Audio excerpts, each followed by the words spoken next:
ଚାଲନ୍ତୁ ଜାଣିବା କାଠ ବିଷୟରେ। ଏ ସଂସାରରେ ବୁଲିବା ଆରମ୍ଭ କଲାବେଳେ 3ଟି ଜିନିଷ ଲକ୍ଷ୍ୟ କଲା। ଭଲ ଭାବରେ ଦେଖିଲା, ଜାଣିଲା। ସେଗୁଡ଼ିକୁ ହେଲେ ମାଟି, ପାଣି, ପବନ।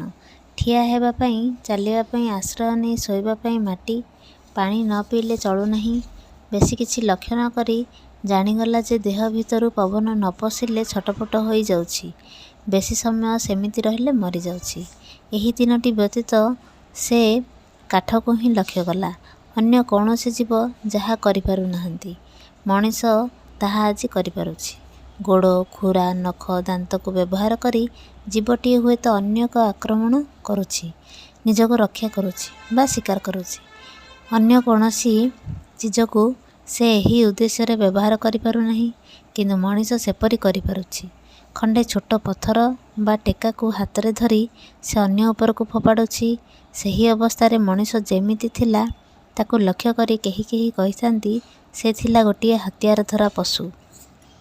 ହାତ ଏମିତି କରିପାରୁଛି ବୋଲି ଜାଣିଗଲାରୁ ସେ କାମରେ ଲଗାଇଲା ଖଣ୍ଡେ କାଠକୁ। ଗଛରୁ ସରୁ ଡାଳ ଖଣ୍ଡେ ଭାଙ୍ଗି ଆଣିଲା, ସେଇଟାକୁ ଜୋରରେ ଫୋପାଡ଼ିଲା। ସେତେବେଳେ ତାକୁ କୁହାଗଲା ଫୋପଡ଼ା। ସମସ୍ତେ ଅନୁମାନ କରିପାରିବେ ତାହାପରେ କାଠକୁ ମଣିଷ କେତେ ପ୍ରକାର କାମରେ ଲଗାଇଥିବ। ପ୍ରଥମେ ତାହାର ସୁବିଧା ହୋଇଯାଇଥିବ ନିରାପଦରେ ରହିବା ପାଇଁ, ଘର ଖଣ୍ଡେ ତିଆରି କରିବା ପାଇଁ। କେତେକ ଲମ୍ବା ଖଣ୍ଡ କାଠ ଗଡ଼ିକୁ ମଜବୁତିଆ କାନ୍ଧରେ ବାନ୍ଧି ଦେଇ କୋଠା ଭଳି କରି ରହିଲା। ତାହାରି ଉପରେ ବସି ନଦୀର ତଳକୁ ଉପରକୁ ଗଲା।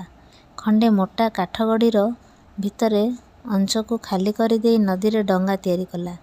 କାଠପଟାକୁ ଯୋଡ଼ି ତିଆରି କଲା ବଡ଼ ବଡ଼ ନାହା ବା ନୌକା। ତାପରେ ହଜାର ହଜାର ବର୍ଷ ଚାଲିଗଲାଣି, କିନ୍ତୁ କାଠ ବଜାୟ ରହିଛି। ତାହାର ବାହାଦୁରୀ। ଆଜି ଯେ ତୁମେ ଏହି ବହିଟି ପଢ଼ୁଛ, ସେଥିପାଇଁ ବାହାଦୁରୀ ନେବ କାଠ। ବାଉଁଶ ଓ କାଠରେ ତିଆରି କାଗଜ, କାଠରୁ ନାନା ବିଚିତ୍ର ଚିଜ ସବୁ ବାହାର କରିସାରିଲାଣି। ନାନା ପ୍ରକାରର କାଠ ଥିବାରୁ ଏହାକୁ ସଂଖ୍ୟକ ଭିନ୍ନ ଭିନ୍ନ କାମରେ ଲଗାଯାଇପାରୁଛି।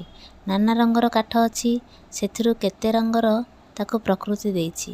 ପଣସ କାଠ ବା ଶିଶୁ କାଠରେ ବାହାର ରଙ୍ଗ ଦେବା ଦରକାର ନାହିଁ, କେବଳ ବର୍ଣ୍ଣିଶ ବୋଳିଦେଲା ହେଲା। ମଣିଷ ମଧ୍ୟ କାଠକୁ ସୁନ୍ଦର କରିବା ପାଇଁ ନାନା ପ୍ରକାର ରଙ୍ଗ ତିଆରି କରୁଛି। କାଠର ଓଜନ କେତେ, ତାହା କେତେ ଦୂରକୁ ଶକ୍ତ, ତାହା ବିଚାରକୁ ନେଇ ଚିହ୍ନାଯାଏ। ଜଳବାୟୁ ଗୁଣେ କାଠର ଓଜନ କମ୍ ବା ବେଶୀ ହୋଇଥାଏ, ଯାହାକୁ କୁହାଯାଏ ସମଶୀତୋଷ୍ଣ ଜଳବାୟୁ। ସେଥିରେ କାଠର ଓଜନ ପ୍ରତି ଘନମିଟରକୁ 300ରୁ 900 କିଲୋଗ୍ରାମ। କିନ୍ତୁ ଉଷ୍ଣ